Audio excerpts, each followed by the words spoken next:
the job today is baling. It's 12 noon and quite a clear sky. Ideal weather for this job. So we're in the New Holland. We've got the John Deere 567 baler on the back. See the girl there picking up the hay. And just going offline there a bit. I'll show you one or two things. Over here we've got the bale monitor. I don't know if you can see, but those two bars tell me how I'm loading the baler, which is not very equal. I'm going to put some more in on the left hand side, and as I drive over you'll see that bar will come up. Okay, so there we are. So we just want to be nudging the green area, and this is a very bumpy field, so you'll have to excuse me, I can't hold the camera very steady.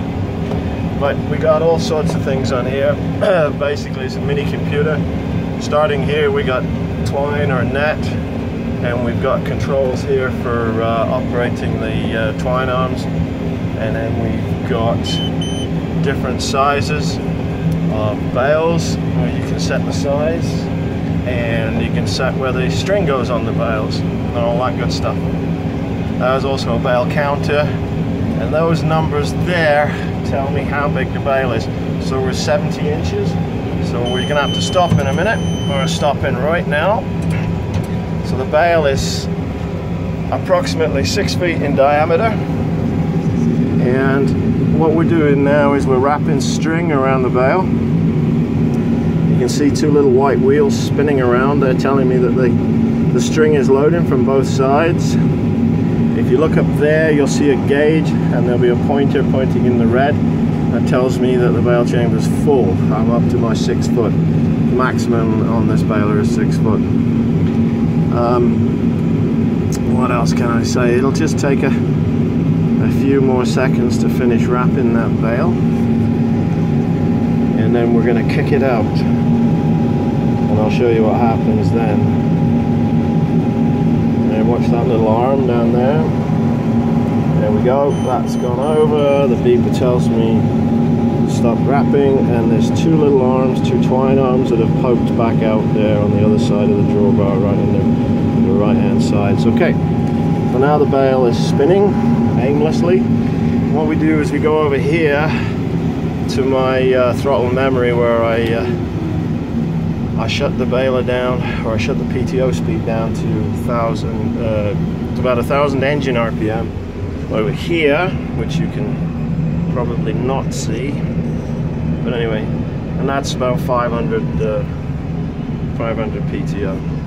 So normally I don't stop the PTO, but I'm going to stop it now. So we do that by pushing that in.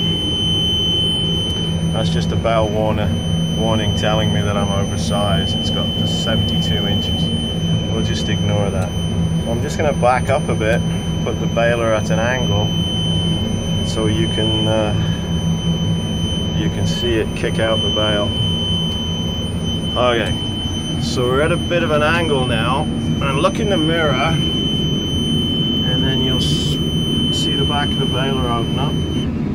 Beeper goes off. Back of the baler opens up, and then she kicks out a bale. There she goes. Okay, and then back down again.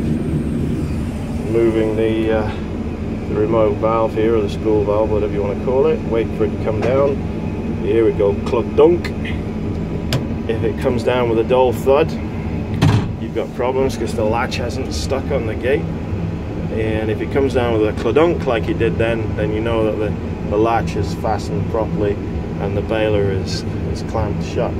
Because if you don't do that, you're going to have a big mess. Right, so now I'm just straighten the tractor up a little bit. I don't like starting the PTO at an angle. So there we go. Back to the PTO switch. Put fingers under it, press the top, lift her up, let the top out, and away she goes. Go to the throttle memory. Throttle memory is turned off. So we're at 1,000 RPM on the engine. If I put it on here, I'll just turn it on. And what that's done is that's given me, it's giving me full res. I didn't want that. No, there we go. So now I got about 1,500 RPM there. And I'm going to start the bale at 1,500 RPM. So 7th gear, so we should be good. Put the shuttle into forward, don't even need to use the clutch, away we go. So the swath's a bit thin here, or the windrow's a bit thin here, so we shouldn't have a problem. But sometimes if you cram the hay into the baler too fast, it'll block up, and then you've got to go around the back and unplug it, so it's just not worth the bloody effort. So you let the bale start fairly slowly. And there's nothing showing on the bale monitor yet.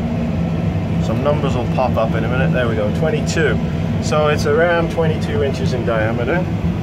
So I'm going to keep this speed until I get to about 30. And you can see I'm loading unevenly. It's a bit of a pain trying to film and do this.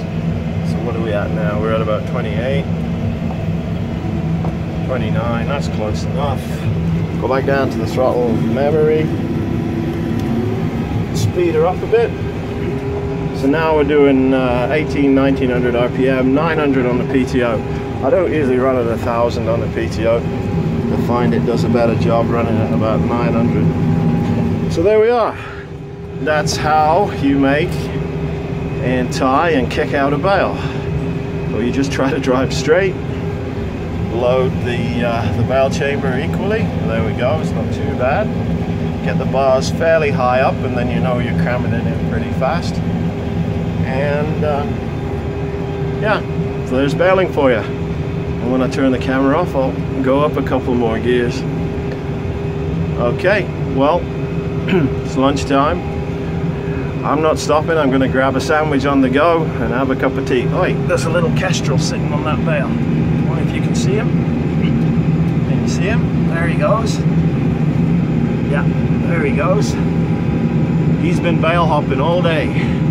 He's sitting on the hay. He's waiting for a mouse to run out. There he is, look. Can you see him? There he is. Little bugger, he's going to take off in a minute. There he goes.